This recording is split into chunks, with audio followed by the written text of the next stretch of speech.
Already பிஸ்னஸில் இருக்கோம், நம்ம அந்த பிஸ்னஸை அடுத்த தரத்துக்கு கொண்டு போகணுன்னா இருக்கிற பிஸ்னஸில் சில மெத்தடாலஜி மாற்ற வேண்டும், புதிய யுக்திகளை நாம் கையாள வேண்டும், புது டெக்னாலஜியை நாம் அடாப்ட் பண்ணணும். குறிப்பாக கஸ்டமருடைய பேஸ் நாம் இன்க்ரீஸ் பண்ணணும்.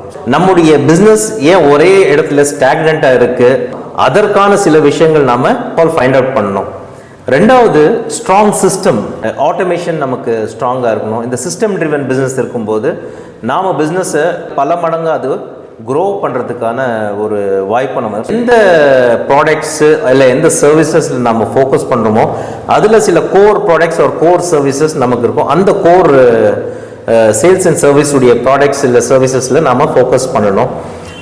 டிஜிட்டல் மார்க்கெட்டிங் உடைய ப்ரெசன்ஸை நம்ம கொண்டு வரணும். அந்த டைமிங் உடைய மெயின்டெனன்ஸ் வந்து வெரி வெரி இம்பார்ட்டண்ட்டாக இருக்குது. ஃபைனலி ஒரு கன்சல்டண்ட்டை ஹையர் பண்ணுங்கள். Who will guide your business?